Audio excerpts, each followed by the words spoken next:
Luck can swing the results of a single game, but it's bound to run out sooner or later.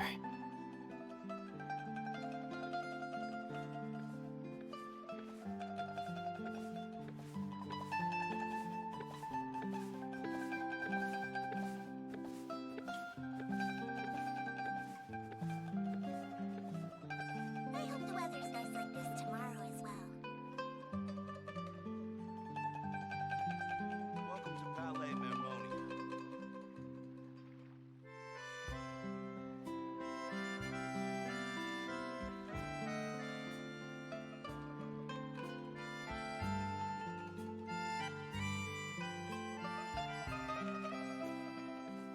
Good deeds and bad. In the end, all will be placed upon the scales.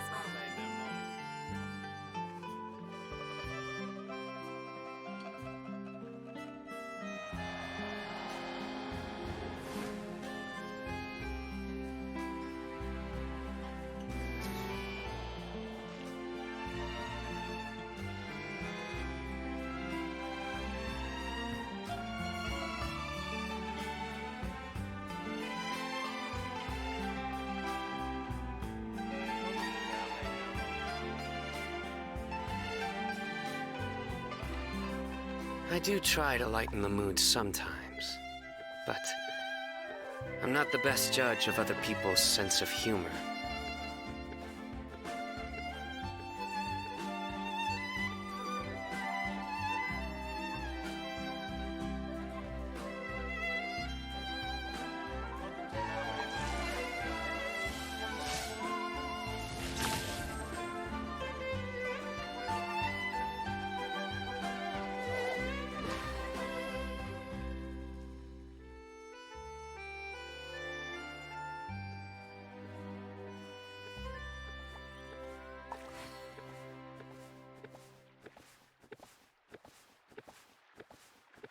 Welcome to Palais Good Mermoni. deeds I hope the weather's and nice like bad. this tomorrow as well. In the end, all will be placed upon the scales.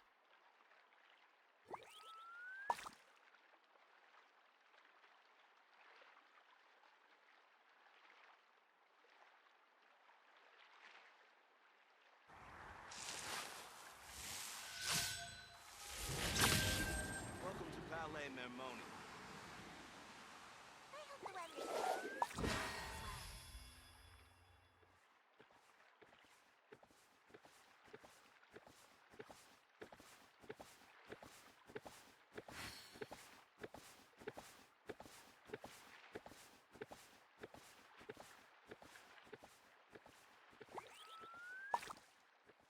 Luck can swing the results of a single game, The weather's nice like Welcome this to Palais but it's Mermoni. bound to run out sooner or later.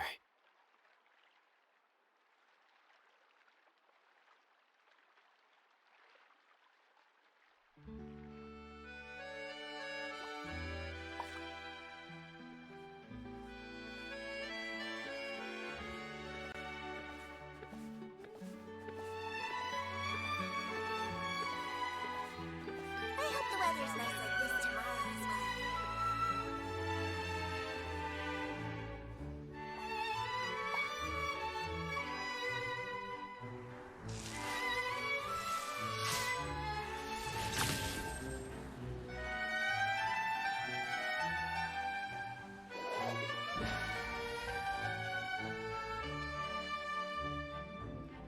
Welcome to Palais Mermoni.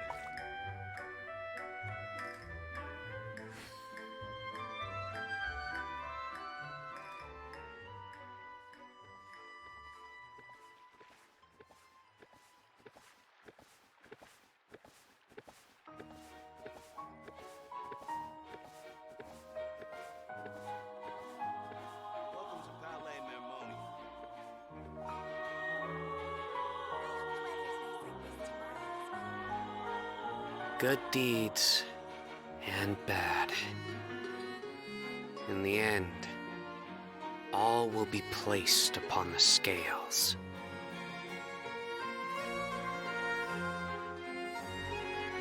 Palais Mermoni.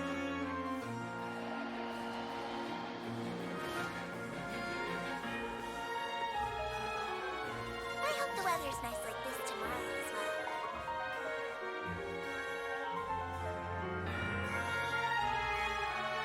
According to the judgment of the oratrice mécanique d'analyse cardinal, you are cringe. Okay, let's go. I'm gonna go where Lenny is.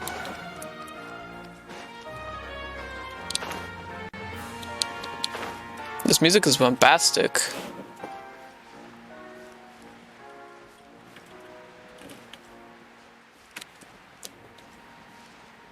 Kind of reminds me of like Psychonauts or something.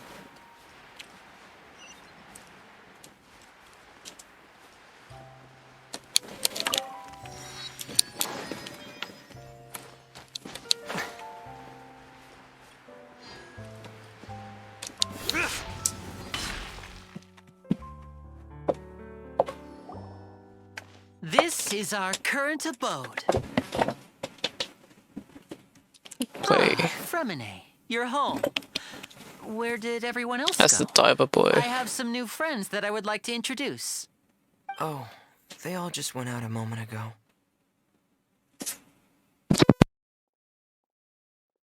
I see. Everyone is getting busier now that Father will be returning soon. I suppose that can't be helped. Allow me to introduce you to my little brother, Fremine. He is a phenomenal diver. Hello. Nice to meet you. Paimon is Paimon, and this is the Traveler. Oh, you sound very proud to have a diver as a brother, Linny. Lenny still seems to have a big family.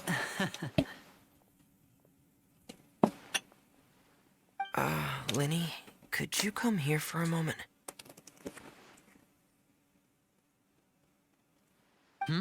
What is it, Fremine? Do you have something to tell me? It's alright. You go ahead.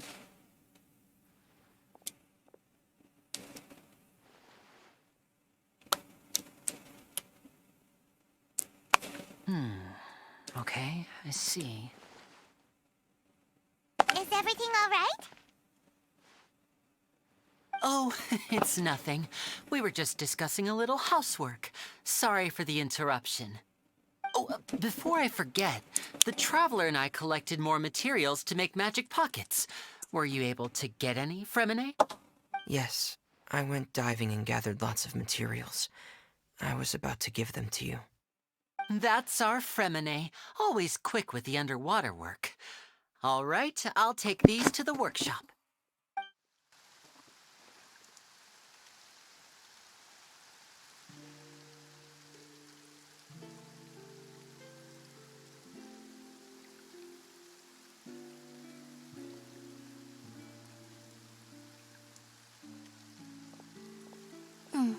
Looks like rain. The rain sounds like Right. Josuke. But wasn't it clear and sunny just a moment ago? Fontaine's weather sure is weird. I'm afraid that's just how it is here. It often rains on days where there are trials being held in the Opera House, but don't worry, it'll clear up soon enough. I think I know a spoiler about that. What's wrong, Fremine? There's a legend about the I think rain it'd be called a that I tend spoiler. to believe. It's said that a dragon of water once resided in Fontaine. Though we don't know where the dragon went, every time it weeps, the skies will cloud up and pour out rain. When I was a child, my mother told me that if I wanted to go outside and play, I should yell toward the sky at the top of my lungs. Hydro Dragon! Hydro Dragon! Don't cry! Another one of the elemental dragons of Devat. Oh, like, Dvalin. If it's an elemental dragon, then having the power to make it rain wouldn't be very unusual. Let Paimon try something. Hydro Dragon, don't cry!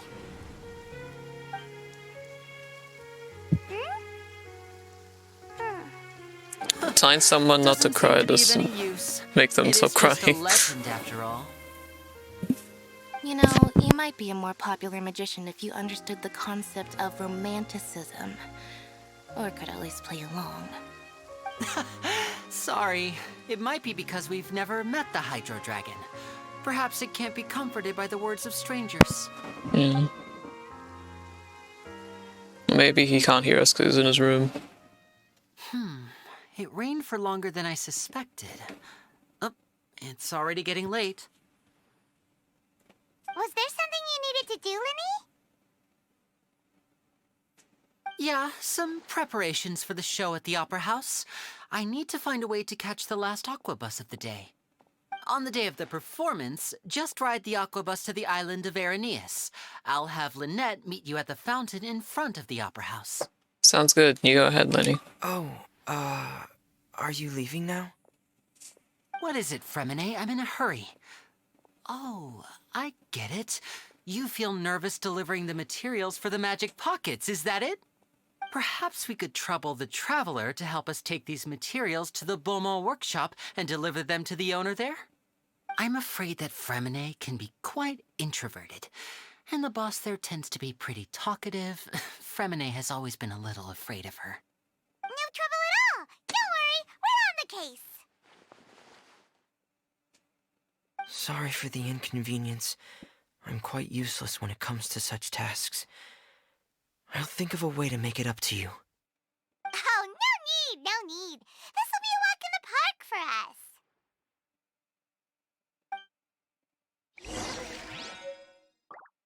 Okay.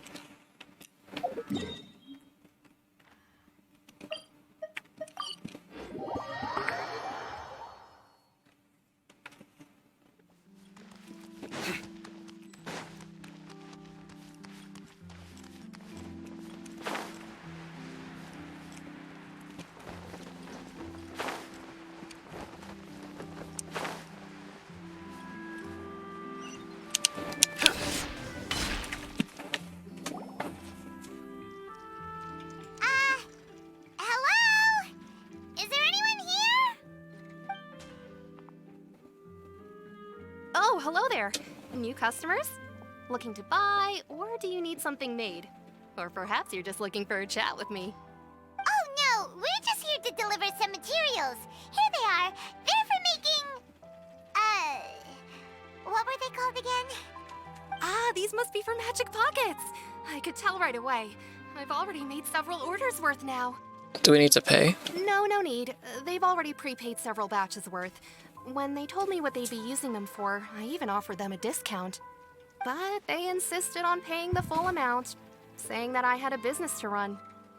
It seems both their hearts and their pockets are made of gold. Whoa. So, is Linny actually loaded? I can't say for sure, but who knows? Maybe there's good money to be made being a magician in Fontaine. Hey, is this machine what you use to make stuff here? It looks really advanced.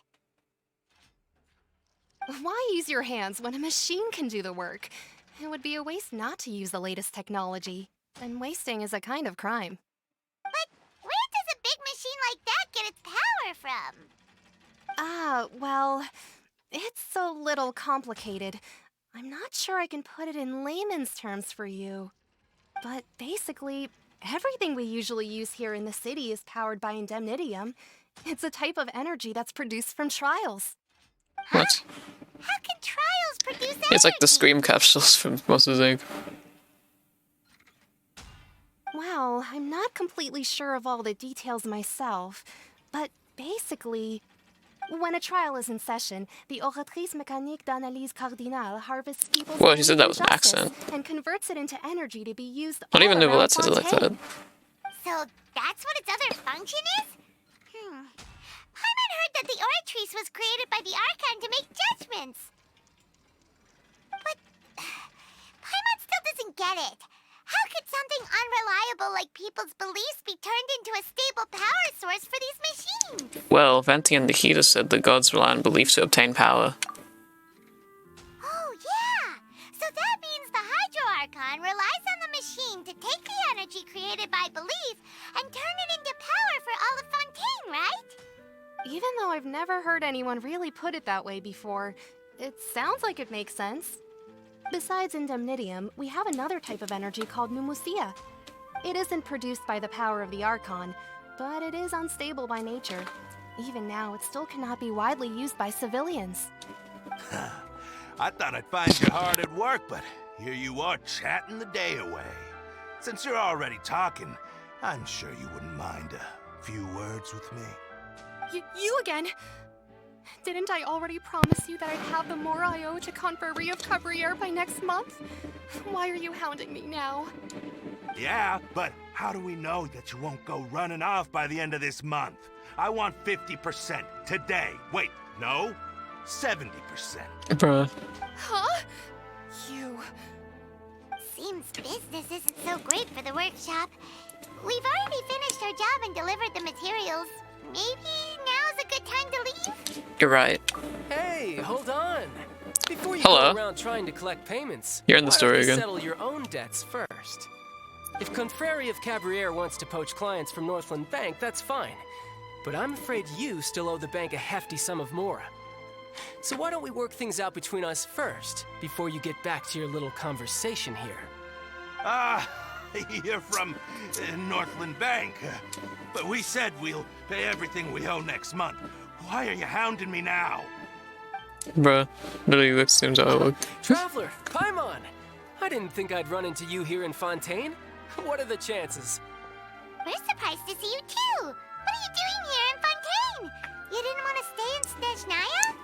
We sure seem to have run a lot of friends today. Long story short, I've already been in Fontaine for some time now, and honestly, things have been pretty boring. But it seems that fate brought our paths together today. Not only will I have some good friends here now, but ones who always seem to find trouble. Either way you look at it, it seems things are going to get a lot more interesting now. Pretty sure we'd want to avoid anything that you'd find interesting. Besides, our trip here has gone pretty well so far. Right, Traveler? I think we've already weathered enough storms for now.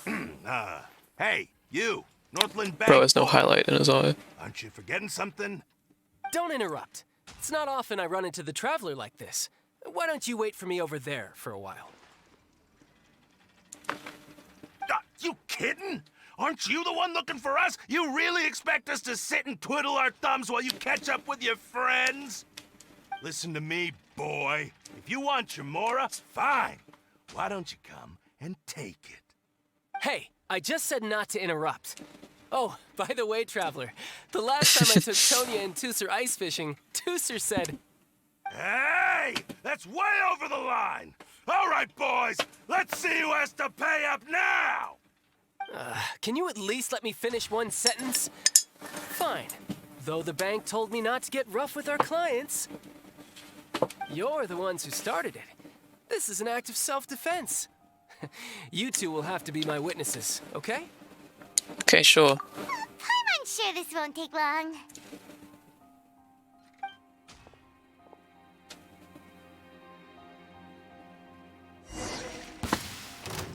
Oh, I'm playing as him. I don't know his moveset. I know he like has different. No time to... You can run, but you can't hide. Yeah. Ha. Da. Ja. Da. Ja. Ja. Ja. Da. Da.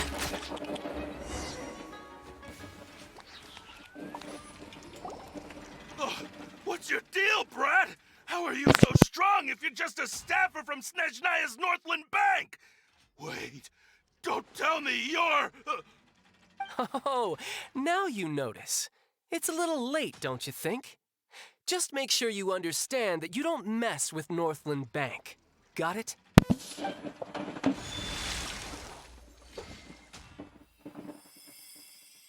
Huh? Now's my chance!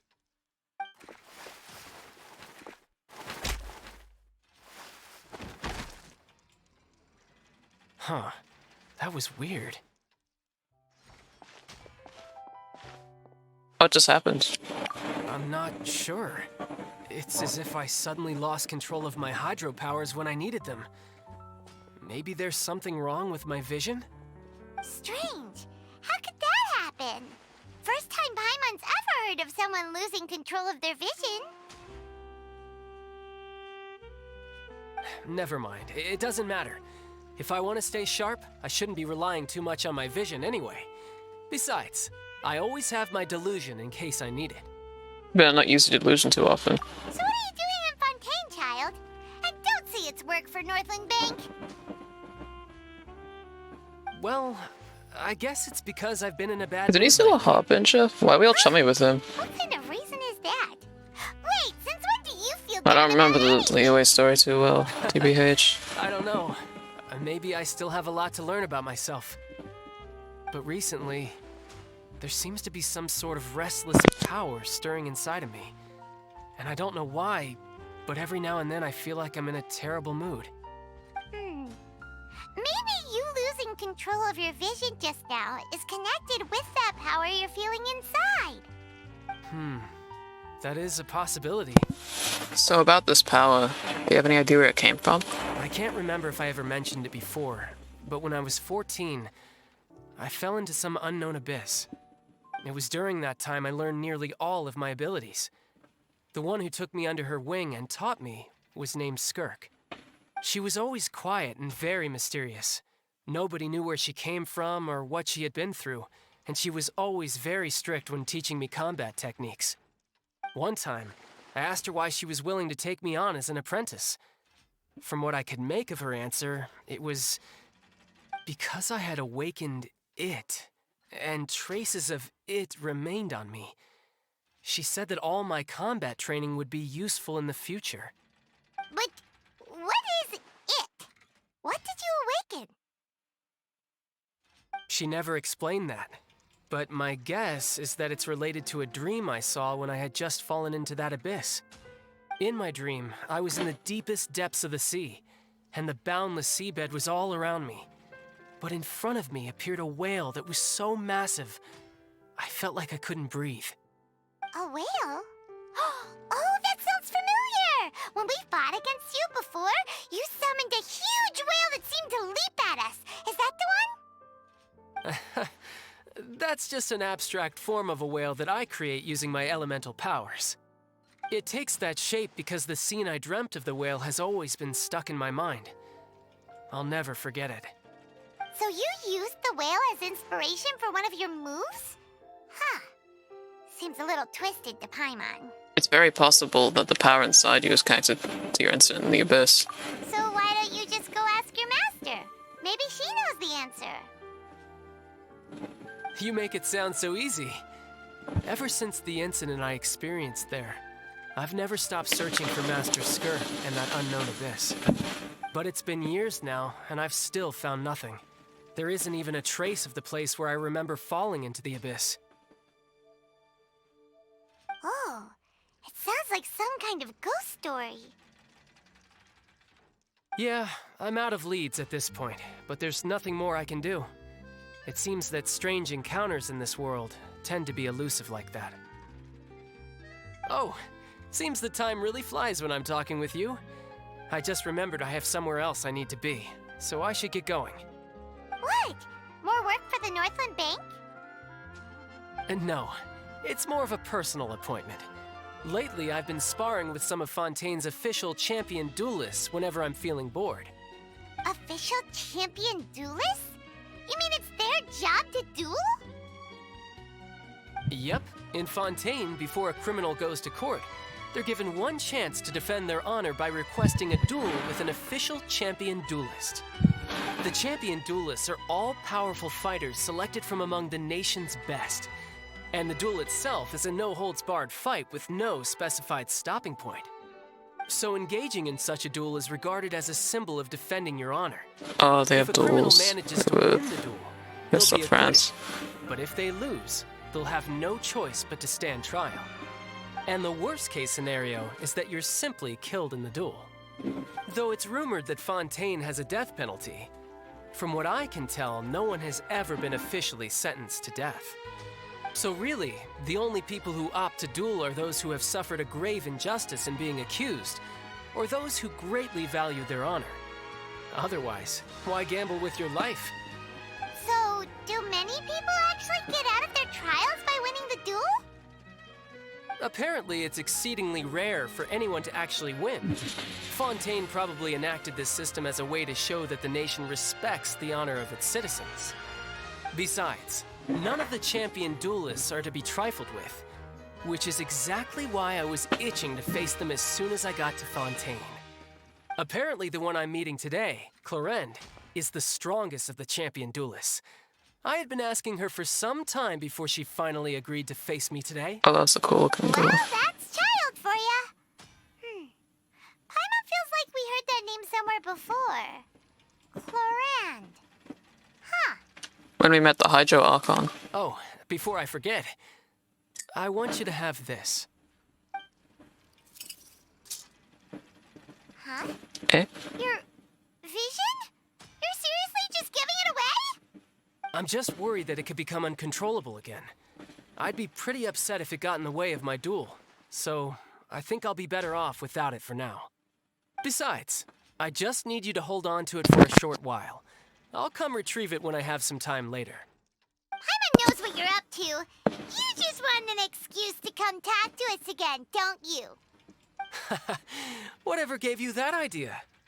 I'll be in touch later.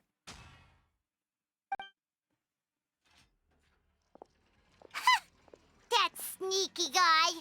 He said he's been feeling down lately, but he seemed the same as ever to Paimon. Well, seems we don't have much to do for now. We might as well walk around and see the city before Lenny's performance. With Paimon's enthusiastic leadership, we walk all around the court of Fontaine. Wow! Who could have seen that coming? The reporter who was barely around for most of the story was the murderer all along! Hey, don't blurt it out, Paimon. Sorry. Paimon was just surprised, that's all. Whew. Paimon never saw that twist coming. The murder mystery novels here are amazing. Never thought I'd see the day when Paimon would enjoy reading. The whodunits here in Fontaine are a lot different than the light novels you see from Yai Publishing House. Both have their merits, but Paimon thinks this style of novels are more, well, novel. It's so exciting to reach the moment when the mystery is uncovered, especially in the one Paimon was just reading. You should buy a copy and read it too. I'm good, you already spoiled who the murderer is. Oh, sorry about that. Paimon will be more careful next time. Hey, shouldn't we be heading to the Opera House to see Linny's performance soon? It's almost time for the show to start, so we should get going. Linny said that the Opera House is on Aranias, so let's go ride the Aquabus.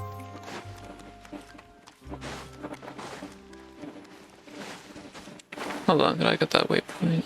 Is that in a building or something? No, I don't know how to get to it.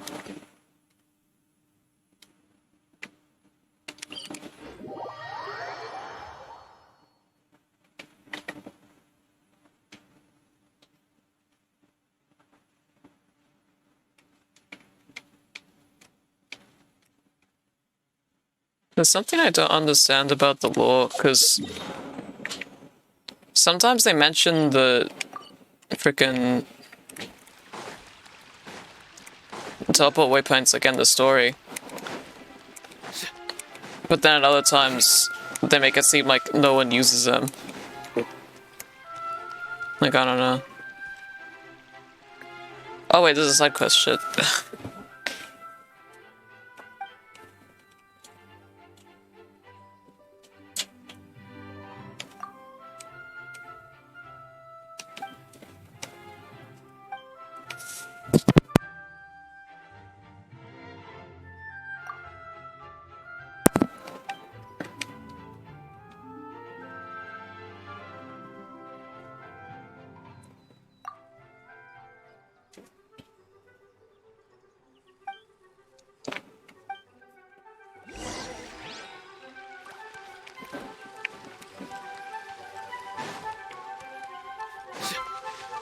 What's the Oculus talking about? Oh, there it is. Wow.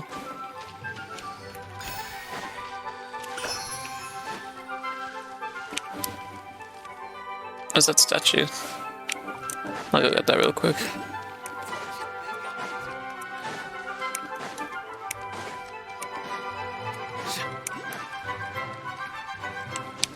This is like some Kingdom Hearts music.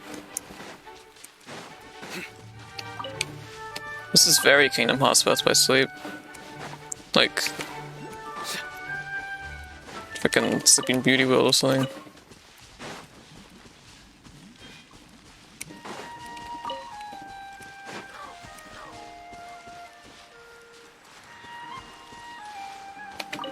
The world opens itself before those who do not post cringe on Reddit.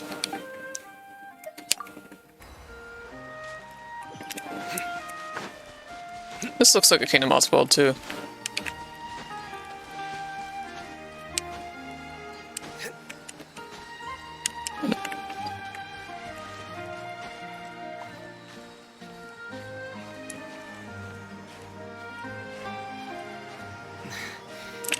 Why? There we go.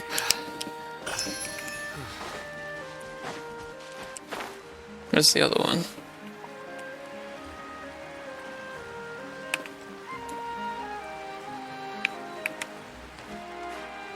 What's this?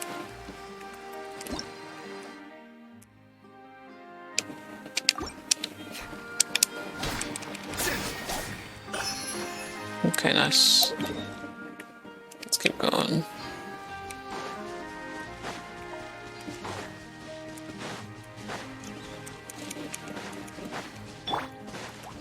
No, my sword!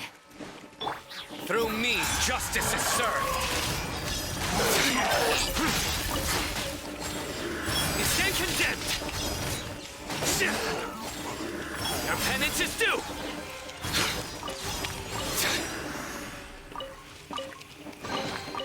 Wealth is the foundation on which civilization is built.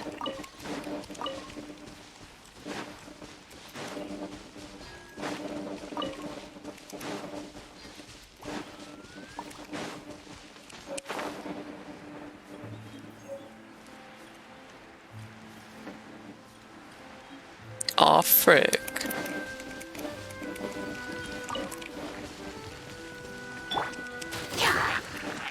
So, can I attack that or something?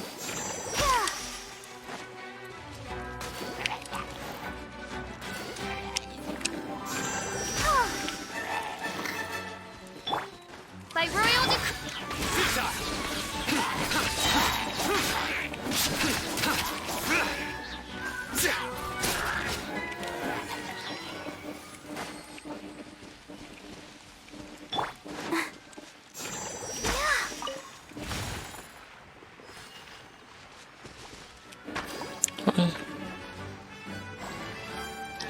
This sounds like Kingdom Hearts music too. What's with all those Kingdom Hearts vibes right now?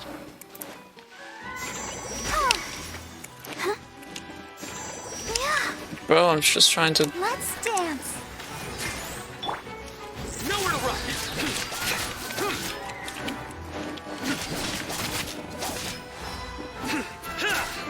Surrender.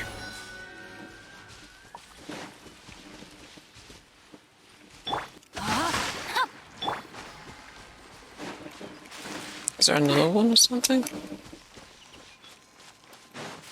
What do I do? Go, Barbara, go!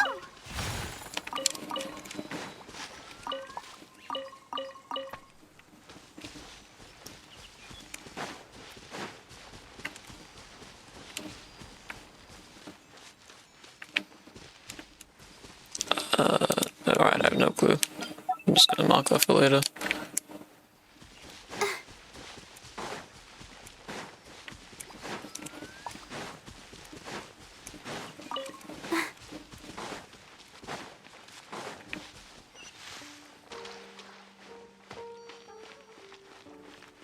Little dog.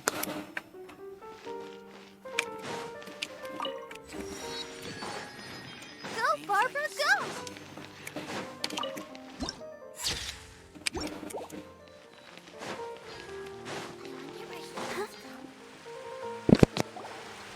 Whoa! Now this is fancy! The Opera Epiclese. What a place to hold a performance!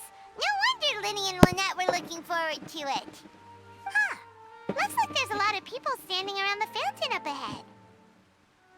O Archon, please bless us with a bright and healthy child. We pray. I don't know why you always feel the need to ask so much.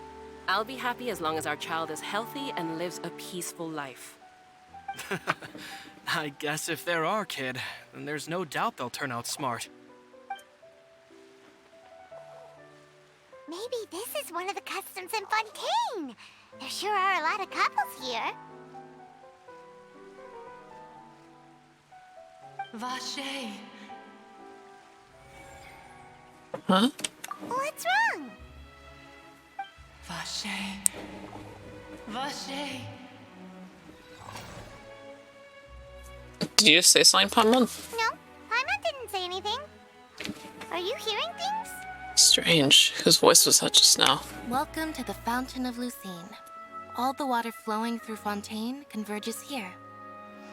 It's customary for newlyweds to come here and wish for children. Ah! Lynette! You scared Paimon! When did you get here? Lenny asked me to wait here for you, remember? Right. By the way, Lynette, I seem to hear a faint voice just now. What do you mean? There are a lot of people here right now. It seems as if the voice was coming from the fountain. Hey, you're not trying to scare Paimon, are you? Besides, it's the middle of the day. It's not the time for eerie things. I see. I might be able to tell you something that could help explain the voice you heard. In fact, you might not be imagining things at all. I suspect that what you heard is a result of your hypersensitivity to the hydro element. Others in my family have had similar experiences. It's because of her sensitivity to the hydro element? But what would hearing a voice have to do with elemental power?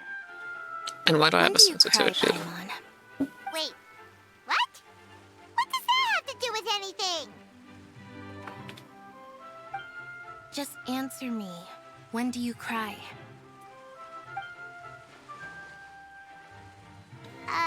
When Paimon's really sad? Oh, and when Paimon's super happy. Oh, and also when Paimon's really, really scared. Then you should understand that tears contain your most intense emotions. Like I just mentioned, the Fountain of Lucine is where all the flowing water in Fontaine converges. Even the tears that fall to the ground will eventually gather here. So maybe what you heard was the intense emotion coming from someone's tears. Huh, that's an interesting explanation. Not sure whether I buy it though. So, what did the voice say? It seems to be calling out someone's name. Huh. If you were hearing their emotions, then Paimon wonders what happened to them. Rather than worrying about them, we should worry about my brother first. Don't let that calm look of his fool you. He tends to get pretty nervous just before a performance. So chatting with Lenny might help him relax a little before he goes on stage. Oh, right. That makes sense. Let's go in and see Linny.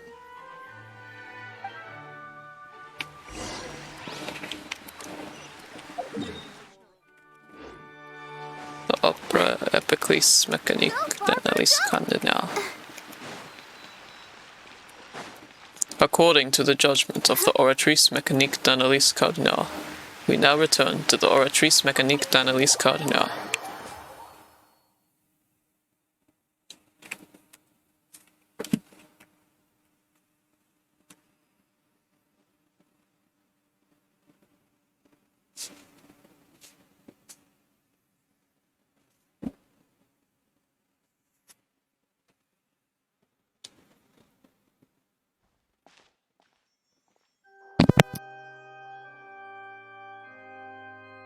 Traveler and Paimon, good to see you.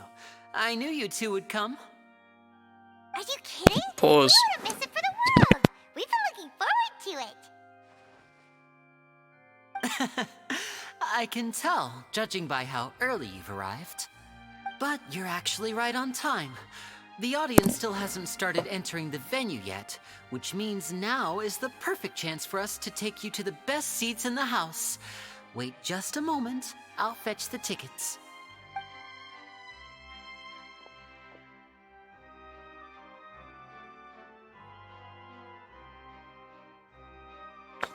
The Opera House has assigned seating, so you always have to make reservations. I've already reserved your seats, and here are your tickets. Ooh, front row seats! Thanks, Lenny! Don't mention it. There's no need to keep thanking me. Hey, Lenny! Could you come over here and take a look at this? Oh, Was that I'll be right Bakugo? there. Seems there's an issue with the stage props over there. That's Cal, my assistant, calling me. I'll go lend him a hand. That was Bakugo's voice for sure. I could hear it so vividly. Sure. Yeah, we'll just go to our seats. You go ahead, Lenny. Shut up, Deku. You're cringe.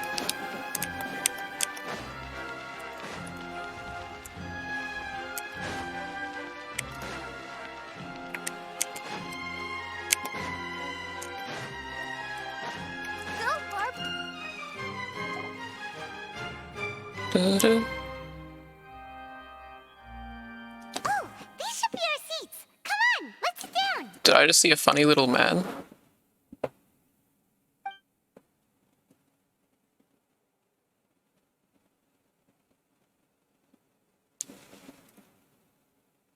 Monsieur Nouvelette.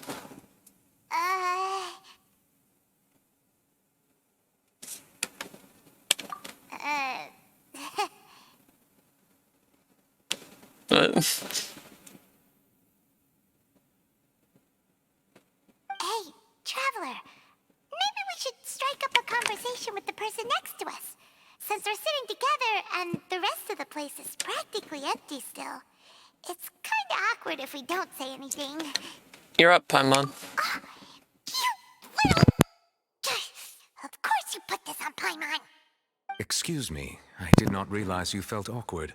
I am terribly sorry. I would be perfectly happy to chat with you if that is what you would like. Oh, He has the prettiest eyes I've ever you seen. heard all of that, did ya? Boy, you sure have good ears. Paimon thought she was keeping her voice down.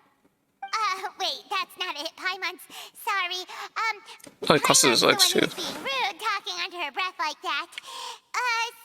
Let's talk, but, what should we talk about? This is getting even more awkward. Oh, Paimon's got it. You're also here early and sitting in the front. Are you a friend of Linny's too? A friend, you say? Well, if Mr. Linney would like to be my friend, I would be more than happy to reciprocate. Oh, so you're not friends with Linny then? Oh, this is getting more awkward by the second. Paimon nearly forgot to make her introduction. Nice to meet you. Paimon is Paimon, and this is the Traveler. We just arrived in Fontaine. It is an honor to meet you two. I have heard of your deeds across Tevat. And as required by proper etiquette, I will also introduce myself. I am... Oh, Monsieur Nervillet. What an honor it is to have you here to see my show. Ah, Mr. Linney. I should say it is in fact an honor for me to see your performance in person. Wait, Nervillet? That's Nervillet, okay. I saw you all chatting just now, but it seems you still don't know who Monsieur Nervillet is. Allow me to introduce you to Fontaine's Chief Justice. That seat is always reserved for him. Eudex? What does that mean? Much to say that he's the symbol of justice and honesty here in Fontaine. Ooh, sorry for being so rude just now. Paimon had no idea you were such an important person. No offense taken. Being Chief Justice is merely what I do for work. Nearly every person has their usual reserved seat, so I'm not so special, really. And by the way, I should probably let you know, even though I would prefer not to. There's someone sitting up there in the VIP seats that has been striking a pose for quite a while now. I believe she is trying to give you a most elegant and impressive first impression. So I think you should take notice of her sooner rather than later. Otherwise, she may become flustered.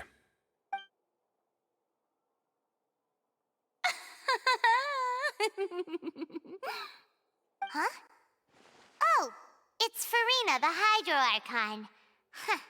She sure has a smug and satisfied look on her face. Guess she has no idea that you saw right through her act. Very good. That is for the best. No need to pay her any more attention. We may now enjoy the show. Huh? So is this what things are like between the Chief Justice and the Hydro Archon? All right, please wait just a moment longer. I've pretty much finished my preparations, and the performance will start as soon as the audience has made their way to their seats. Yay! The show's finally about to start! Paimon can hardly wait! Paimon's never seen a real live magic show before! The crowds enter the venue and the curtains open for the show to begin. Ooh! They're dimming the lights! The show must be starting!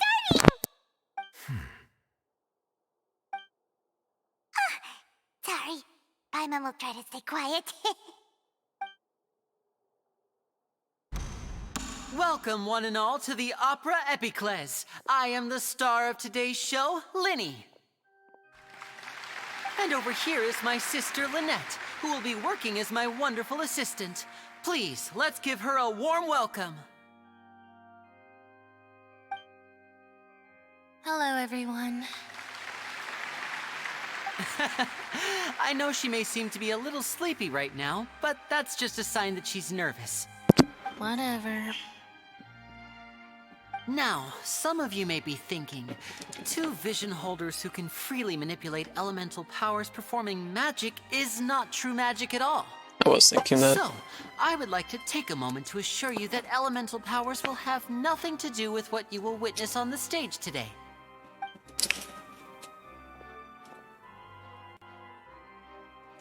Both Lynette and myself have removed our visions for the show.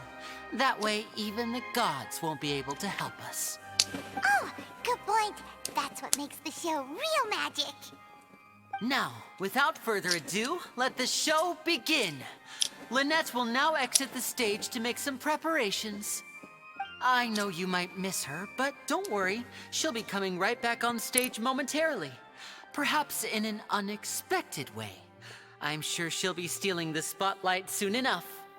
Oh, and before I forget, there's one more thing I should say. You never know what can happen in the blink of an eye. A magician's greatest skill is making things disappear or appear. The possibilities are endless.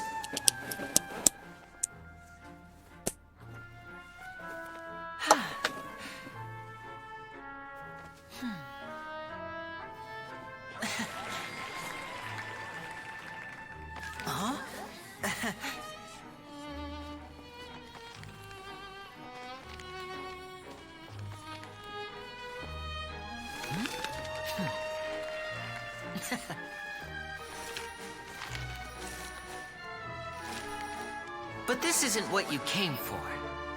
These little tricks, you've seen them all before. So it's time for something truly extraordinary, don't you think? This one's a little tricky.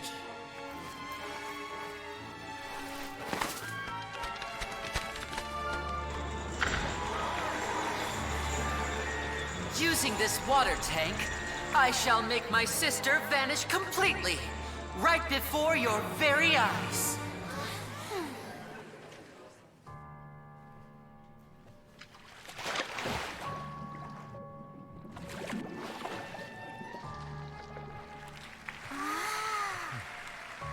It's actually quite simple.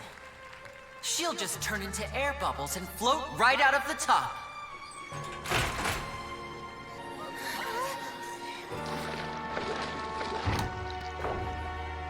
Oh no! I told them to check all the props carefully. With the lid on, even air can't escape. An amateur magician would be getting very nervous right around now. Luckily, it's me on stage, so let me show you what a true virtuoso can do.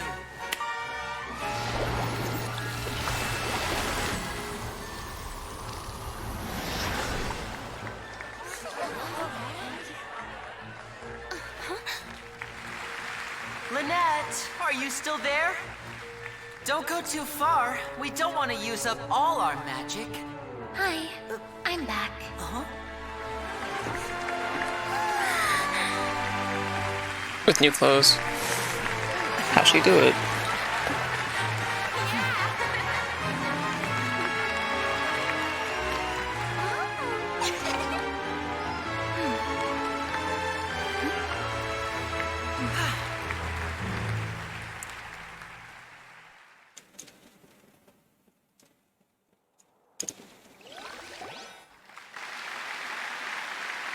Whoa!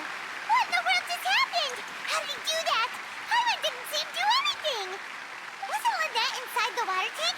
How did she disappear and then reappear out of nowhere? No wonder he's a famous magician. If we could see easily through his tricks, then that would mean that his skills are still lacking.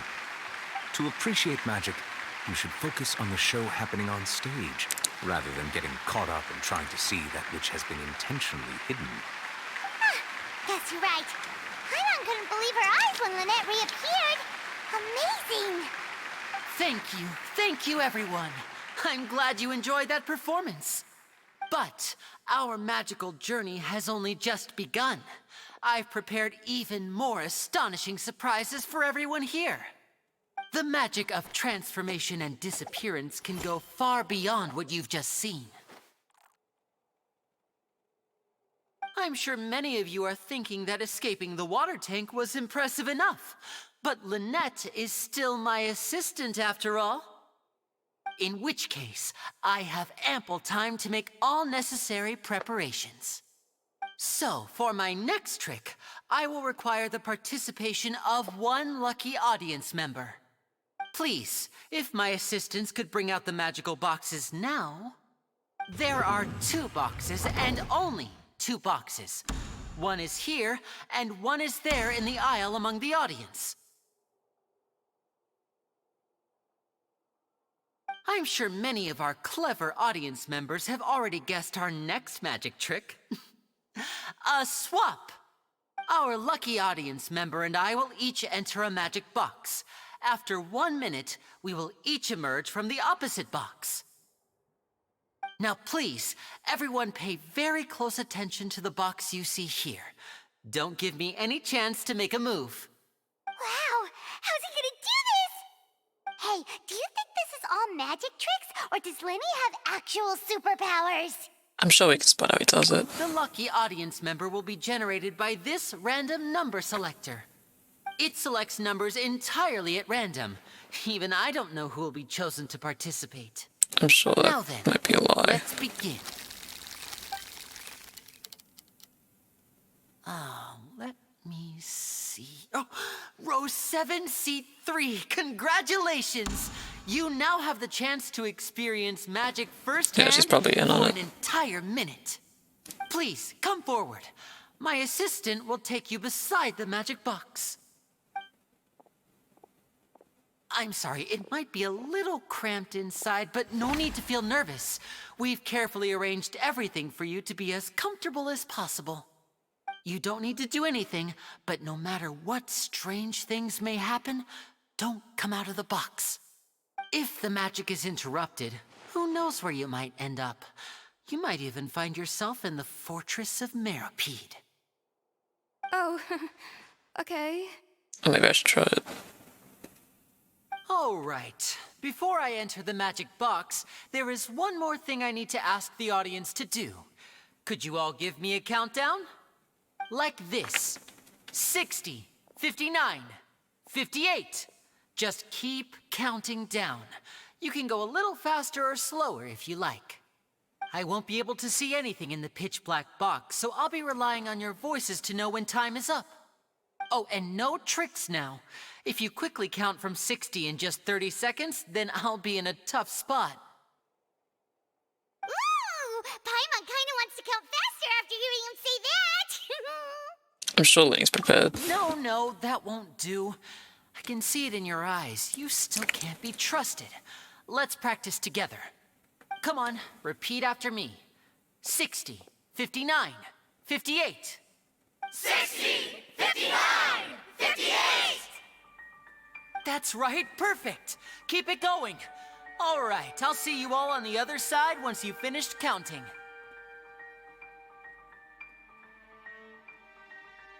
54, 53, 52? Huh? Why aren't you counting, Nervalet? I am counting in my head. I think things are exciting enough in here as it is. Merely a consequence of my identity and personality. Do not worry about me. Just enjoy the show. Oh, all right. You look so serious that Paimon thought you might be feeling uncomfortable or something. 40! He always looks uncomfortable. Mr. Linney, are you all right in there? Is everything ready? Yes, I'm fine, I'm just double-checking the direction of the magic. It would be a disaster if we get sent to the wrong places. For example, mid-air right above the audience. Even though he's saying that, Lenny doesn't seem nervous at all. I think it's all part of the show.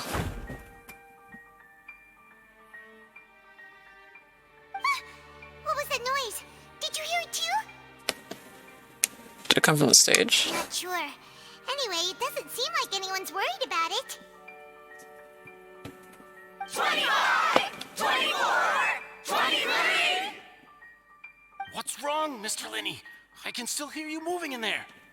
I seem to have accidentally knocked over a decoration. I'm trying to fix it, but it's pitch black in here. I can't tell left from right. Never mind the decorations. There's no time for that. The show is what's important. No, that's unacceptable. I want my show to be perfect. Don't worry, we still have 20 seconds. Hear them counting? 19! 18! 17! It seems things aren't quite going as planned. I apologize, everyone. It feels like you're all starting to count faster, but that's all right. I know it can be tiring to do such a long countdown. 10 seconds and change is still plenty of time. Almost there now. Whew. Swapping two people is harder work than you might think. Even a master magician like me can't guarantee I'll get it right the first time. Hey, wait! Is this the back one? I can't tell. They both look the same inside. Huh? No, that's not it. I'll try again. 7! Hey, slow down! Honestly! 5! 4! 3! Whoops! That doesn't count! 0!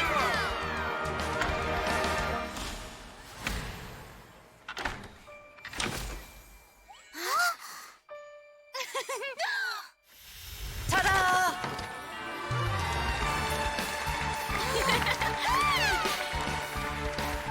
He's not even smiling.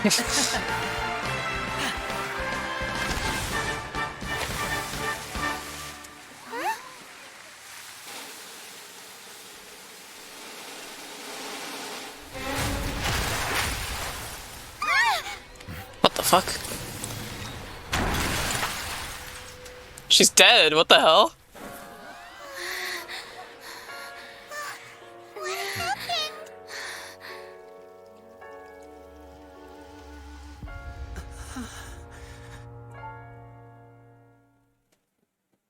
I did kind of think something was probably gonna go wrong, but holy shit. Huh? Is this part of the show? Mr. Linney, you're going to use magic to fix the stage now, right? What happened? Oh no. Maybe this isn't part of the show. The girl was still in that box, right? This performance is over. Medical staff with me. Guards, secure the scene and detain all the performers. Seal the exits. No one is allowed in or out at this time. Yes, that's right. If this was just an accident, then we must investigate the cause. But if this was all part of some scheme, then those accountable will not escape the judgment of the God of Justice. No need to be alarmed, you two. We'll get to the bottom of this soon enough.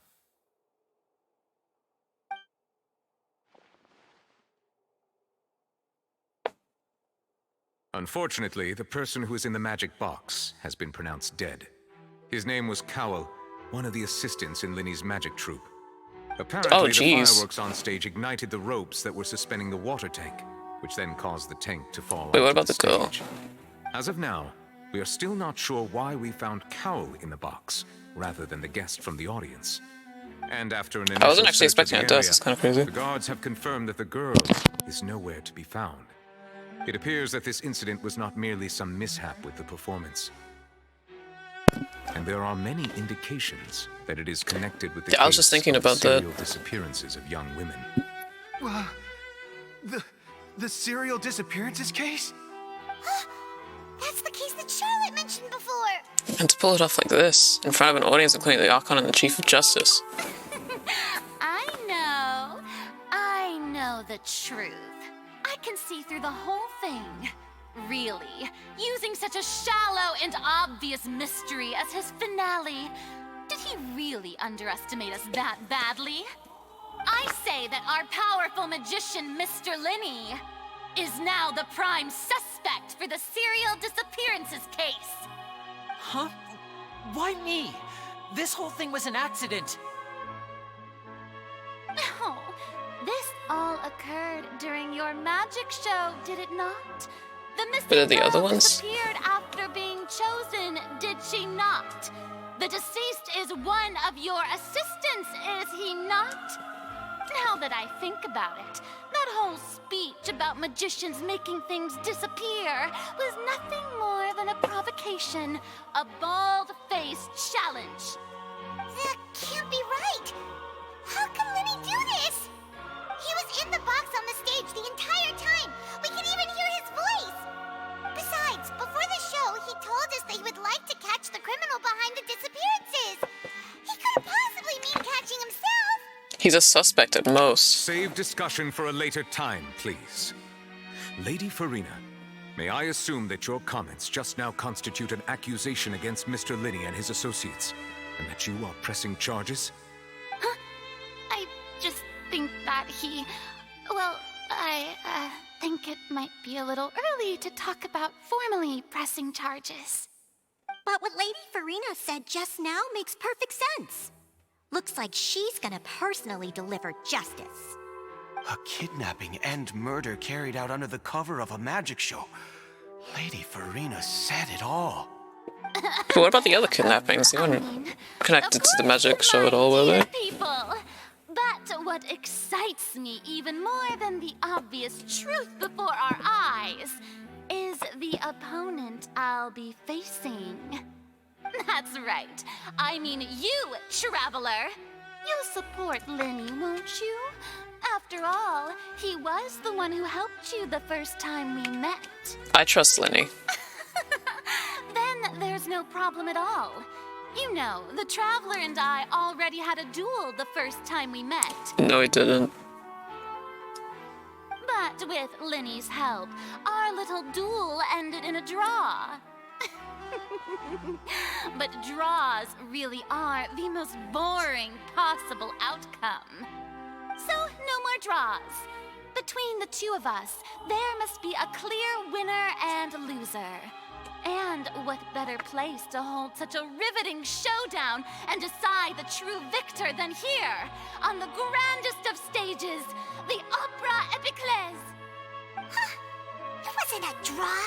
She obviously lost last time. I understand.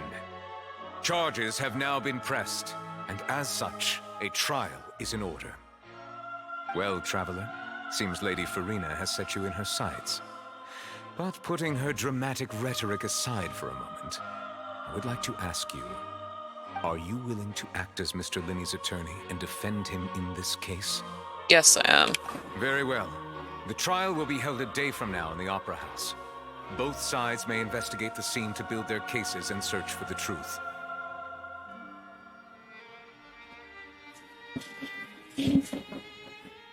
Go on. Linny and his troupe are all potential suspects and shall remain within the Opera House. The audience may begin to leave in an orderly fashion once they have been cleared by the guards. A day isn't that long. Let's see what kind of case this big shot Outlander can build in such a short amount of time. I'm really quite looking forward to hearing it.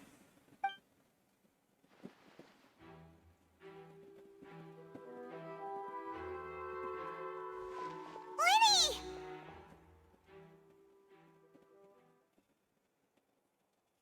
Sorry about everything that happened just now. Were you frightened? Of course! Who wouldn't be scared after witnessing an accident like that? Yeah, I'm a little shaken up myself. How could this happen? And poor Cal. I know you already claimed that you would defend me, but now it's just us talking. Tell me, do you think I could possibly be the murderer? No. Good to hear. Thank you so much for trusting me. I'm sure everyone sees me as the biggest suspect at this point. But if you ask me, the whole thing is mysteries layered upon mysteries, such that all that's left is confusion. I don't know whether what happened there on the stage was purely an accident or not, and I don't know why poor Cal was in the box. As for how that girl chosen from the audience could suddenly disappear, I'm afraid I don't have any answers either.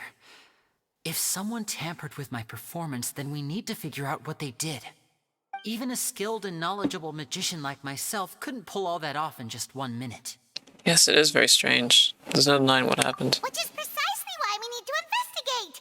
As this book says, the impossible could not have happened. Whatever happened must have been that which is possible. Where'd you get those glasses? Paimon bought them when we were reading at the bookshop in the city earlier. Pretty cool, huh? Bruh. Don't worry. Paimon used her own savings to buy them. It wasn't from our travel funds. I think they look cute on you, Paimon. You have good Aw. taste, Lynette. That's the right attitude. Feeling depressed isn't going to help me now.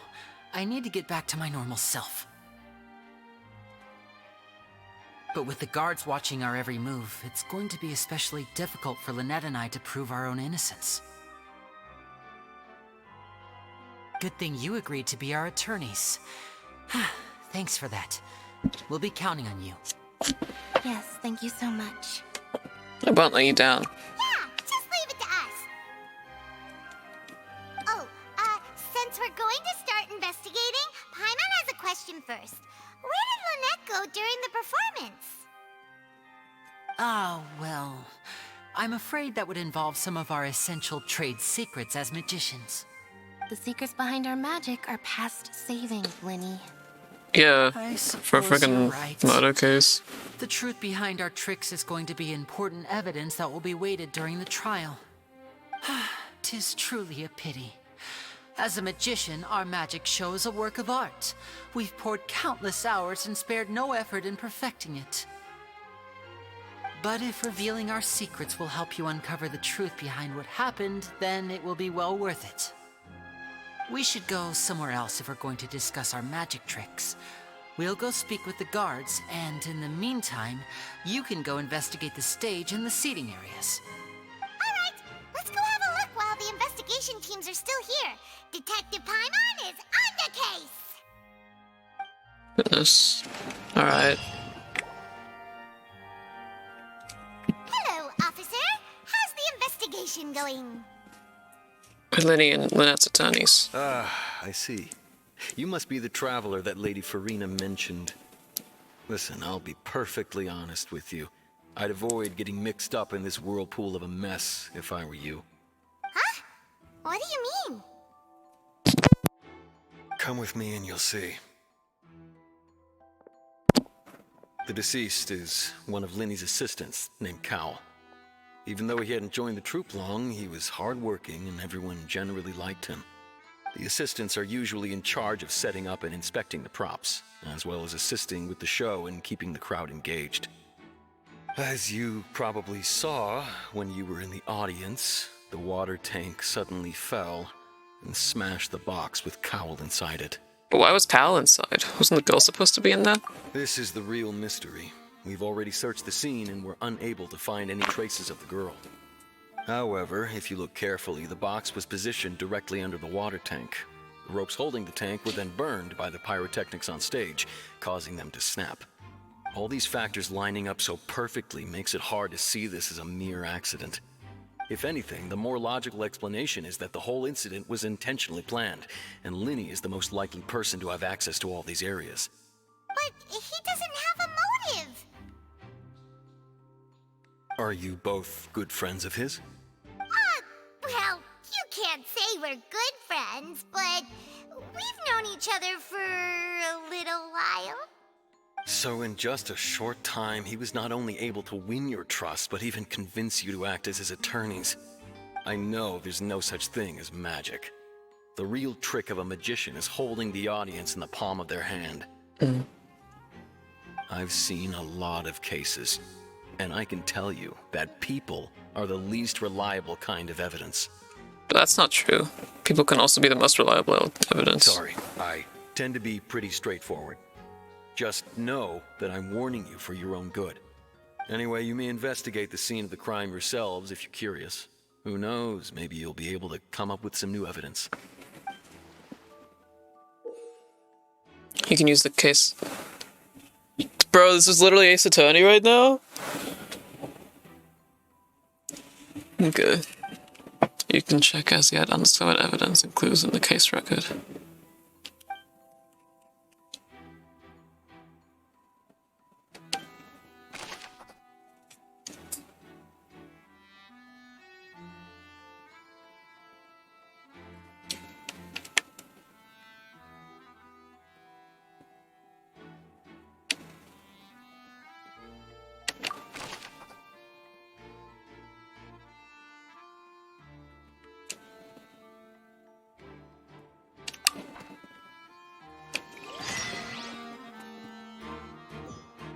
Okay.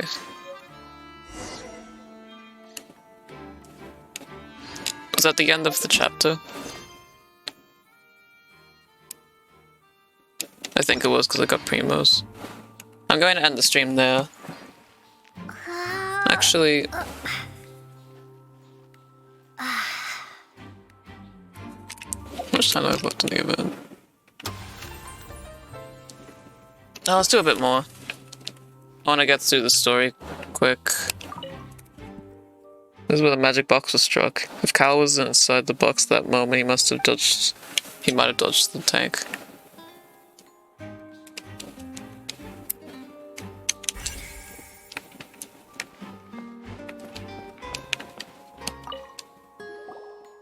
So this is the rope that broke and caused the water tank to fall. The rope looks pretty durable. How can it be burned through so quickly by fireworks? So either Linny didn't realize this was a safety concern, or... Why are you suddenly so serious, Traveler? I'm just looking at where the rope snapped. Whoa. Look! This bit is made from different material!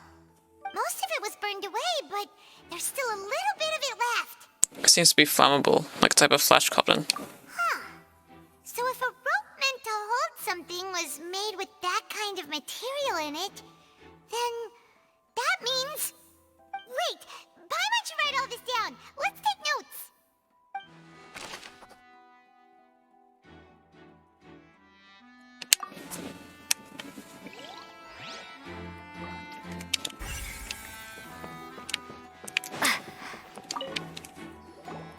Hello there!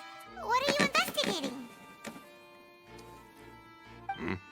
Oh, this location has also been cordoned off because the Magic Troop members are currently considered prime suspects. The investigation team is still collecting evidence.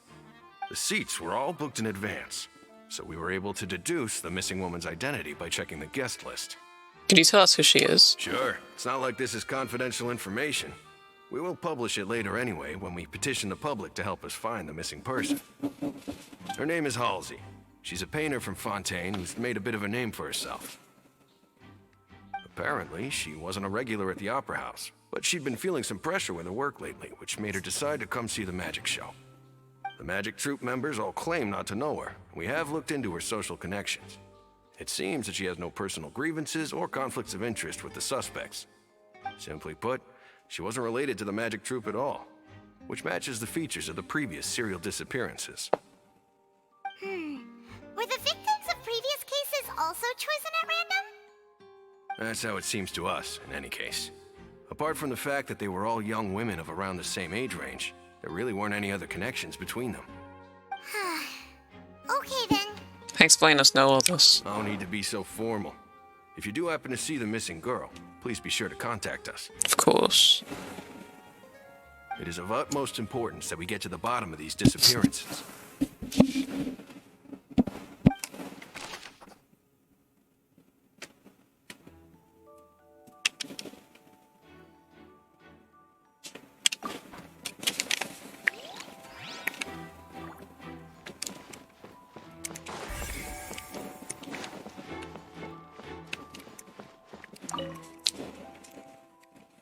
Broken magic box was left on the scene after guards completed their investigation. Looking at Mal must have been really hard work.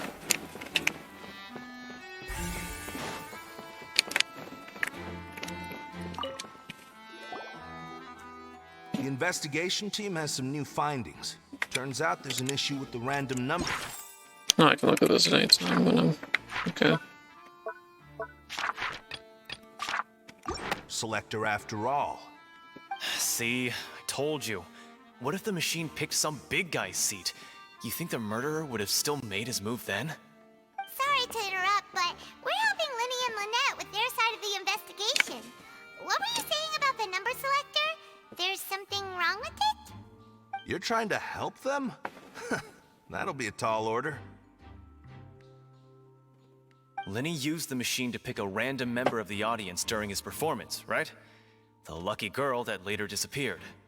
Well, we thought there might be a serious problem with the machine, so we had it taken away for further inspection. It turns out that the seat number it picked wasn't random at all. The machine picks that same number every time. I'm sure you already know that you have to make a reservation in advance to get a seat, regardless of whether it's a trial or some performance.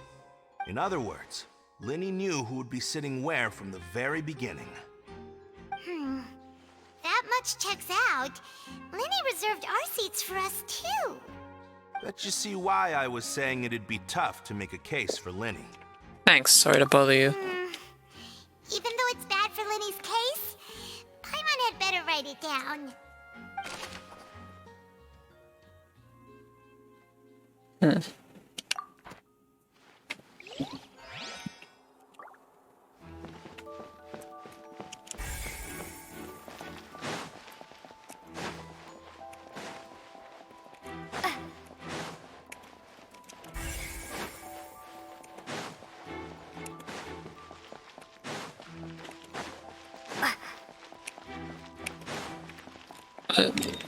All the way...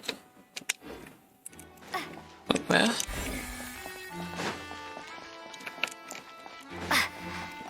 Linny's still talking to the guards. It seems he'll have a lot of explaining to do. I think someone will be assigned to monitor us later, but that's alright.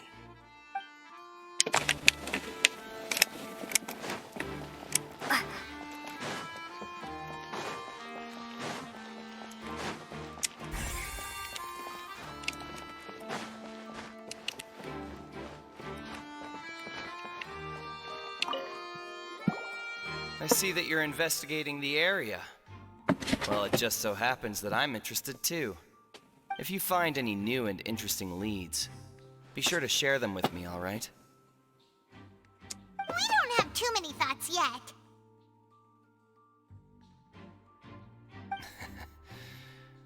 Then why don't I tell you my hypothesis first? The way I see it. And I'll start it with that loud thud. The thud? Oh, you mean the sound that happened during the countdown? Yeah. Yes, exactly. It wasn't terribly loud, but I suspect that most people heard it. It's just that everyone was awaiting the results of Linny's trick with bated breath, so no one paid it much mind. But now that the incident has happened, the thud has become an important clue. That makes sense. So, what do you make of it? I'm of the opinion that it may have been the sound of Linny's accomplice. Lynette, perhaps. Jumping atop the water tank or something like that. And when the pyrotechnics went off, she cut the rope, sending the water tank crashing down. But wasn't the noise we heard too loud for that? Perhaps the balance wasn't right, leading to a particularly rough landing. Did you remember the water tank started to swing a bit in that case? Oh, that's true. I suppose I must reconsider. That does remind Paimon, though. What was with that sound?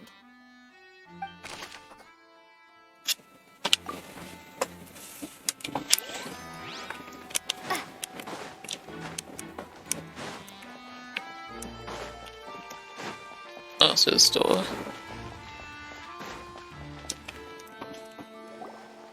Hey, you! Yes, both of you! Over here! I love you. Keeping an eye on you for a while now.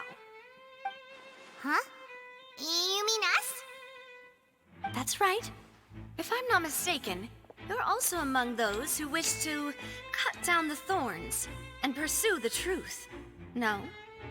And by the looks of it, you're not from Fontaine. Well, you're right on the more about that one, but who are you?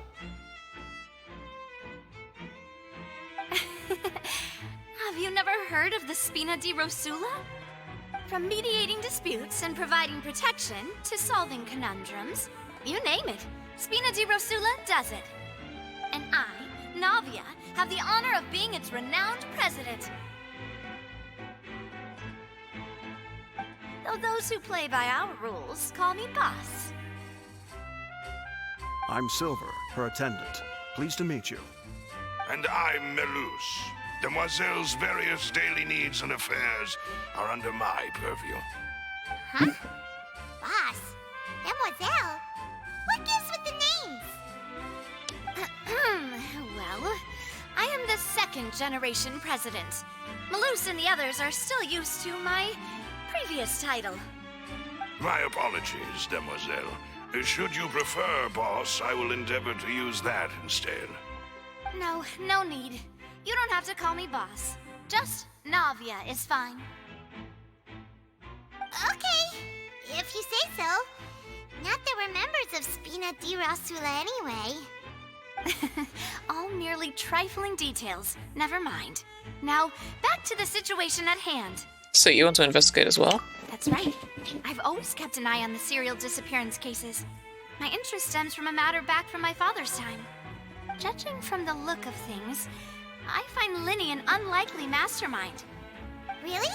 We think so too! That's why we're looking for clues now. But how did you come to that conclusion? Intuition, naturally. My unparalleled intuition. Okay. Farina sure was quick to point the finger at Linny without any decisive evidence whatsoever, wasn't she?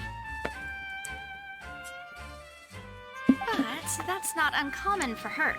If you remember, the justice had to interrupt her and ask if she was pressing charges just to keep her from getting carried away. Anyway, a trial begins the moment someone levels charges. And, of course, there was no way Farina was going to back down in that situation. Sounds more like you just don't trust the Hydro Archon. Well, what's your opinion?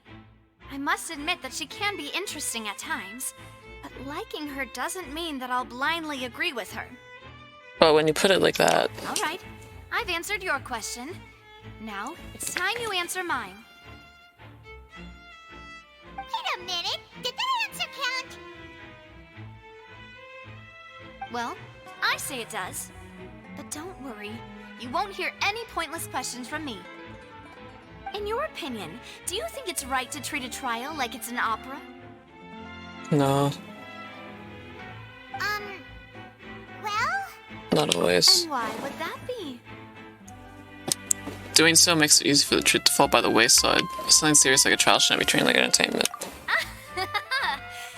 See, Silver and Malus? I told you they'd be different.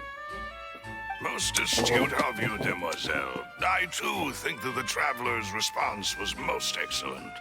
No matter how wonderful the script or how fervent the audience's expectations may be, the trials that go on stage here must be based in fact. And if that can be done, boss, then... All right, that's quite enough, Maloose. Anyway, I like your answer. You passed with flying colors. Now, I need to make some preparations, following which our joint investigation shall commence. You two shall be my assistants. Wait! Since when did we become assistants? Oh, well, I can be the assistant, sure. Or your companion, if you like. I'm really not that fussy. That's more like it. I think you're missing the point, Paimon. Far be it from me to brag, but I believe that Demoiselle's intuition will be instrumental in uncovering the truth. You wish to save a friend from false accusations, and we wish to unravel the disappearances. In this sense, our goals are aligned. You have a point. You're quite the talker, aren't you, mister? And what about you over there? What do you think? You seem like you've got something on your mind. I have nothing to add. Oh, alrighty then. You just look me for real. Preparations first. Just be sure to let us know if they start revealing Lenny's tricks. Thanks!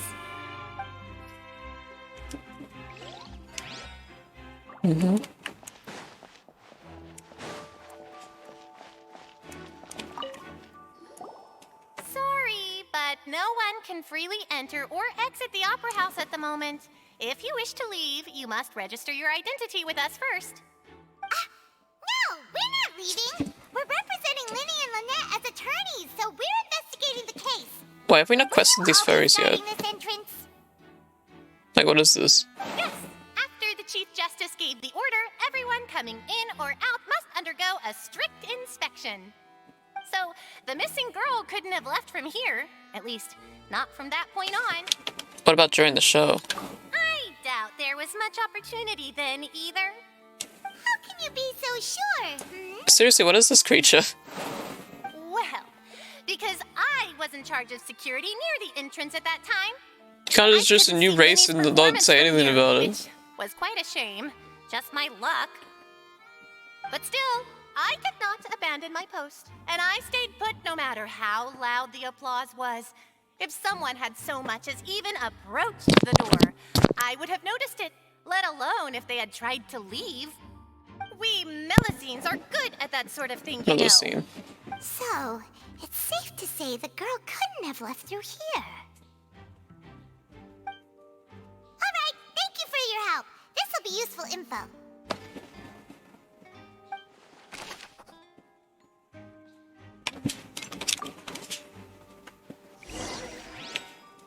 We've checked everything of note here at the performance venue. Paimon wonders how Lenny's discussion with the guards is going. Understood. Then I will be going with you. Just so you're aware, I will be monitoring your actions and making notes as necessary. Very good. Thanks for being so agreeable. I'd pull a rose out of my hat as a gift for you if I could. You may spare the pleasantries. I'm just doing my job. You've arrived. Who's this? Me? I'm Spina di Rosula's guardian angel. If you've got a problem, I've got the firepower. Sorry, I got a little carried away there. Call me Navia. I'm a partner of theirs, and will be helping investigate this whole situation. And these are my companions. Would you mind if they join as well? Fine by me. Oh, new helpers? I would be most grateful. Well, let's just say we're tagging along. It's not every day you get to see the secrets behind magic performed on such a large scale. I appreciate your kind interest. Come with me. We'll be heading below stage.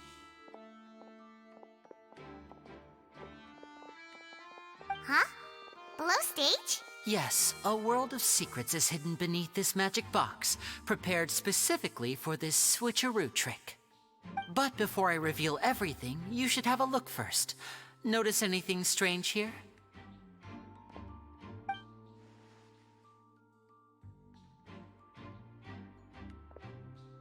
I'm not trying to be dramatic. Remembering the details of a trick will help you understand the methods used to perform it more easily. Huh. Weren't there balloons and other decorations here? Where did all that go? Ah, good eye. That said, you're still far from discovering the answer. The back of the door isn't the same. The back? You mean the inside of the door? What's different about it? Paimon didn't notice anything. Very good indeed. I thought you might not be able to catch that, given that you were sitting in the first row. The back of this door was patterned. Those patterns are now gone, replaced by a smooth wooden board. So, if you put 2 and 2 together, what do you get? Does that mean there's another box inside this one? Exactly. All right, let's go. I'll tell you how it works as we head down.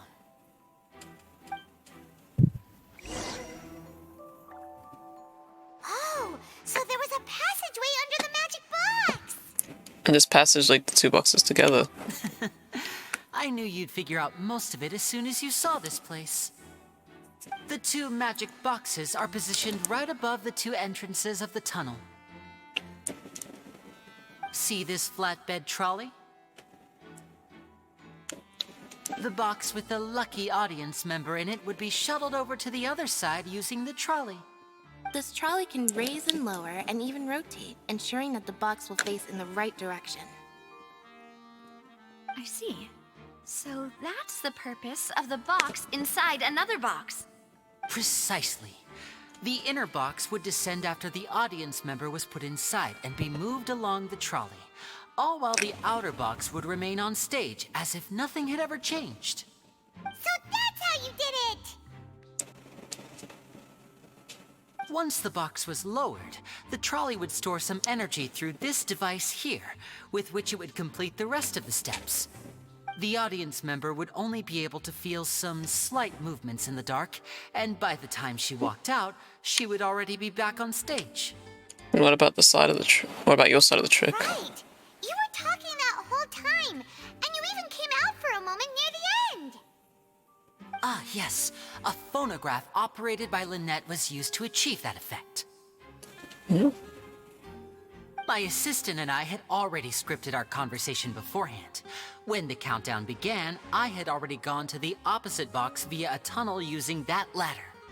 And what about Lynette? Where was she? I was in the mezzanine space in the back of the box. Oh, interesting! A what space? That's how we were able to coordinate Linny's lines with the assistant.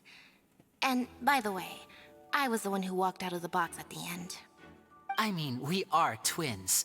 All it takes is a change of clothes and no one can tell who's who. And that's my favorite part of this trick. Only Lynette and I can perform it. So that's how it all worked! Wow!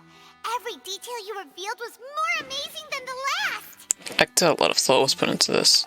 Lynette would briefly walk out of the box and then go back in, jumping into the tunnel and escaping before the box on the trolley could finish ascending. And then I walk out of the other box in the audience area, and the trick would be complete. The operative word here being would. But as you saw, Cal was in the box, not our audience member. She, on the other hand, mysteriously vanished. We really don't know how that happened. If not for that interlude, this would have been an astonishing trick. I probably never would have figured out how you pulled it off. And yet, to think that someone was able to use this magic trick to commit a crime. Could we have a look around? I think we can come up with some more leads. This is the scene of the crime, so Linny and Lynette are not permitted to stay here. I'll escort them back up. Yes, of course. No need to be so strict now. I won't disappear into thin air, you know. Thanks, everyone. We're counting on you.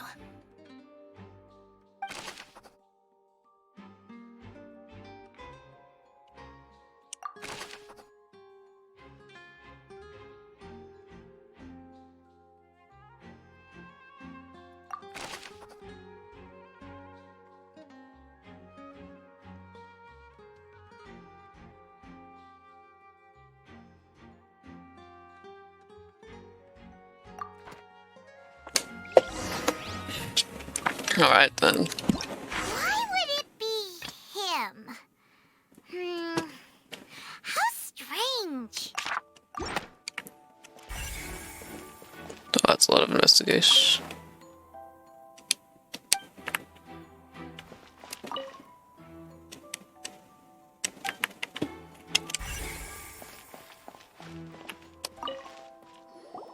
Huh. What's this?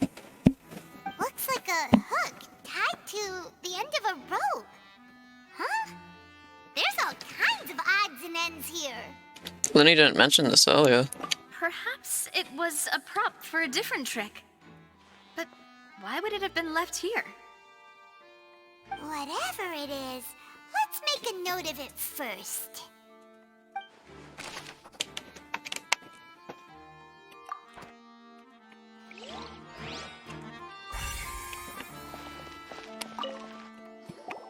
The floor is wet. Please be careful not to slip. Speaking of which, why would there be water here? Maybe it was for a trick? Oh, Paimon knows! It's one of those tricks where you pour water into a jug and then flip the jug over only for the water to disappear. And here's a broken vase. Huh. Did the trolley knock it down while moving? That can't be.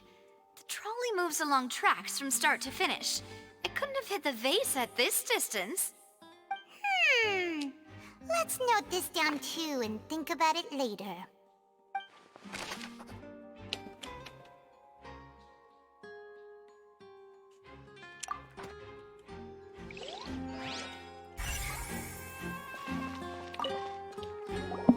Oh, these are the clothes that the lady chosen from the audience was wearing, right?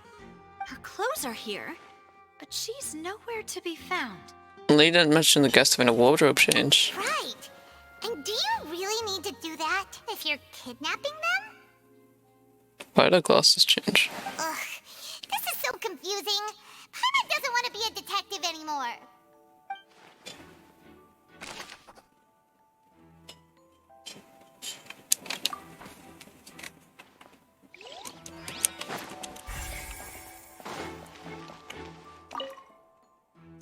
High precision is required to complete this magic show, and tracks are perfect for making the trolley stay on its designated course.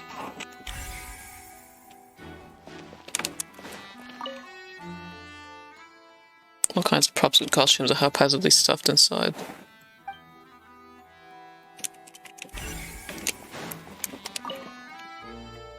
The trolley is crucial for transporting the magic box to the other side. The culprit must have used this to execute their plan. There's a sus vent. What is this place? Looks like a vent. It seems someone could fit through here. Huh. Could this have been the The suspect's imposters. escape route? Alone, perhaps. But if they had to pull another person with them, the space would be too narrow. But there are no other ways in or out of here. Other than those that goes through the magic boxes. And Lynette and Lenny were in the 2 magic boxes. Oh, you're right. Let Paimon write that down.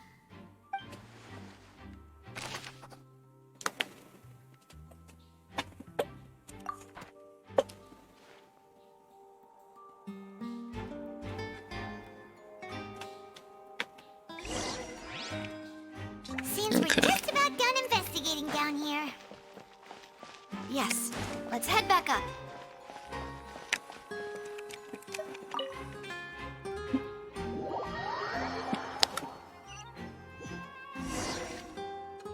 Well, we've ascertained the state of the crime scene. Let's find a place to sort out our findings once Malus returns. Seems to me that there are several things that don't add up here. Apologies for the wait, demoiselle. So, what did the guards say? Did the criminal escape through the vent? They believe the odds of that are very low, since the vent leads to the Opera House's basement. The guards have checked the area carefully. No one left through the basement during the performance or after the incident, and no one was found hiding there. So the tunnels become like a secret chamber then. You know, like the kind you usually see in novels. It would seem so. The plot thickens. Halsey's disappearance and Cowell's death are both quite inexplicable. No wonder Farina was so confident in her accusation. All the current evidence points toward Linny and Lynette. In other words, the charges are very likely to be upheld unless we make some considerable progress. Charges and then trial. So if the charges are upheld, they'll announce a sentence? That's right. This is how a trial goes in the Opera House. During the proceedings, the Chief Justice and the Oratrice will hear statements from both sides. That's right. This is how indemnitium is produced. The statements from both sides, the defenses from attorneys, witness testimonies, and even the audience's emotions will all be projected on the Oratrice. To put it simply, it's as if the Oratrice has its own will, and is a judge in its own right. This also precludes any kind of favoritism Can't believe on the part of the ChatGPT is Chief a Justice. freaking judge. Not that this has ever happened anyway. Fascinating. Once both sides have finished speaking, the Chief Justice will make his final decision. This, too, will be used by the Oratrice as a reference. Then, finally, the Oratrice will be consulted by officials. The result it returns is the will of justice itself. Huh? So that machine is the one that actually decides? Paimon thought Neuvillette called the shots. In practice, there is very little difference. Both have always come to the same judgment, which is why people have great faith in the Chief Justice. Ah, yes, the guards also asked me to convey that none of us will be allowed to leave this place before the trial. Huh? Why? Because we've chosen to act as the twins' proxies. That makes us persons related to the case. They're concerned that we might be colluding with outside parties, or that we might find outside help to disrupt the case. And even if that were not so, it could prove problematic if we happen to spread key information about the case ahead of time. I'm ready to break out at any time. Whoa, whoa! There's no need for that! Paimon thinks they have a point. That said, are they providing food? Of course. I just hope you don't mind the lack of options. I'm afraid that catering to all tastes is not in the cards, nor is any guarantee of balanced nutrition. Now's not the time to be picky. In that case, let's just sort out our findings together here. Pity. I was hoping to take you to try some of Fontaine's famous desserts, too. I mean, what better way to properly think through our findings than over some tea and sweets? Huh. Breaking out suddenly doesn't seem like such a bad idea after all. Paimon. Just kidding, just kidding. Paimon will still do her best, even if there are no snacks. Hmm? What do you mean, no snacks?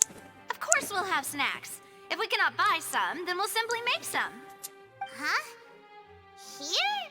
But how? Understood, Demoiselle. Everyone, please come with me.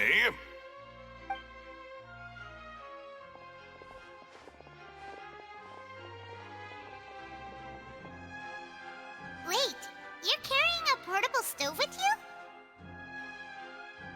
Yes, That's a I must be stove. prepared to meet the Demoiselle's baking needs whenever the fancy strikes her. I have eggs, sugar, and almonds at the ready. Is that all? Good work, you two. Then I'll get to it. Please sit tight for a moment. You'll get to taste my awesome snacks soon enough. These three are quite the interesting group. Must be a Spinner de Rizzula thing. Alright. And Paimon thought it smelled good while it was still in the oven. Oh, it's even better now. Paimon can't stop drooling. From the way you had these two guys carrying all that stuff around, Paimon thought you'd have them do more during the baking process. But you ended up doing the entire thing by yourself. Beating the egg whites, grinding almonds, everything. I was applauding. And I was giving encouraging smiles. I love that other guy. That's not quite what Paimon went, but okay. Paimon was just thinking, aren't you worried about getting your fancy dress dirty beating egg whites and baking like this? Well, I don't think it's carved in stone anywhere that fancy ladies can only read books, sip tea, ride horses, and play the piano. I just really enjoy making snacks. Don't underestimate beating egg whites, by the way. It's a real arm workout. That's true. You also need to beat them to just the right consistency, or your macarons will crack. Anyway, give these a try, fresh out of the oven. There's 3 for each of us. Only 3? Funny faces. Well, eating too many sweet treats. 3's a might good send all amount. that That's like sugar more than to I would your eat head. at once, probably. You wouldn't be able to think clearly about the case on a sugar rush, would you? Tea is ready to be served as well. This is Demoiselle's favorite. Strong black tea with a floral fragrance that clears the mind and lifts the spirit. Thank you. Why don't you take a break as well? No need for concern. I'm merely doing as I should.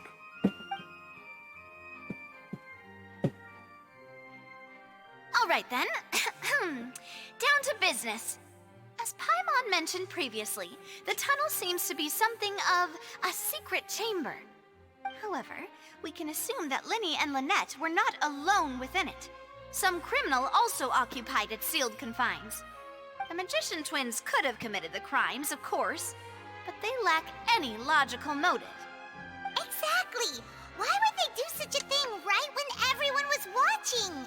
So apart from the twins, we're left with 2 other people. The missing girl and the deceased. The flower vase and the thud we heard during the performance could indicate some altercation between Halsey and the criminal in the tunnel, resulting in the shattering of the vase, the discarding of her clothes, and her abduction. Perhaps the criminal thought that since she was chosen from the crowd, she would be too easy to identify if she was still wearing the same clothes. Paimon thinks that makes sense, but the real trouble is... There's no evidence that this third person even exists. True. None of the clues we found thus far support the existence of this third person. But the only people left to consider are both technically victims, whether it's the missing girl, Halsey, or poor Cowl. Huh. Could Halsey have secretly made modifications to the magic props in order to murder Cowl before making her escape? But she had no way of knowing how the magic trick worked. That's right. And even if she had tampered with the setup, she would need to understand the entire trick to pull it off. Nor does she have any motive. The guards said that she has never had any dealings with the magic troop's members. Were we not thorough enough in our search? From the sound of things, this is turning into an impossible case. Your macarons are amazing, though, Navia. They smell great! They're nice and crisp and super sweet. They are my specialty, after all. And I see you've already had 5 of them. What? 5? Oh, that can't be right. Paimon only counted 3, honest! Please don't worry about it. At my age, a few less sweets might actually be a good thing. No. Being greedy is one thing, but Paimon knows how to count. Besides, Paimon knows that if she ate too many, then others wouldn't have enough. It's fine. If you ate them, you ate them. Wait, even you don't believe Paimon? How could you? If Paimon ate those 2 extra macarons, then may they turn into stone in her stomach! All right, we get it. Well, I suppose one of us might have gotten too engrossed in our chat and eaten them by mistake. No big deal. Malus, set up the stove again, if you would. Huh? What are you doing? More macarons? Making sure everyone gets 3 macarons, of course. Oh, there's really no need to do that. Exactly. We don't want to trouble you. As you wish, Demoiselle. And I have the egg, sugar, and almonds. At the ready. Well, this really is your hobby, huh?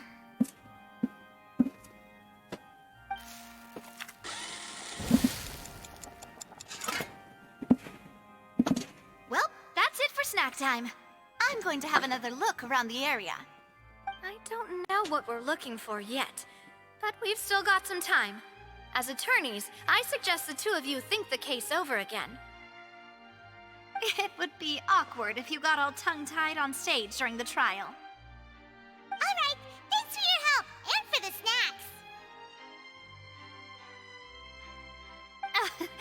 nothing. A small task for the Spina di Rosula.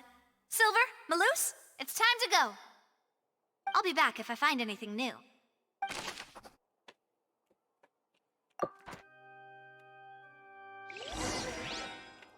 Alright, it's time to put our heads together. We've got to get our defense ready for the trial. Oh, it's probably gonna be a long and difficult case. There's no point in worrying about that now. We just need to prepare. Here, take Paimon's notes. They should help you review the situation. Alright, well, am I even allowed to leave while this is happening? Seems like it. Okay, well, I'm going to end the stream there, I believe. Yeah, I'll end the stream. Thank you for tuning in. Goodbye.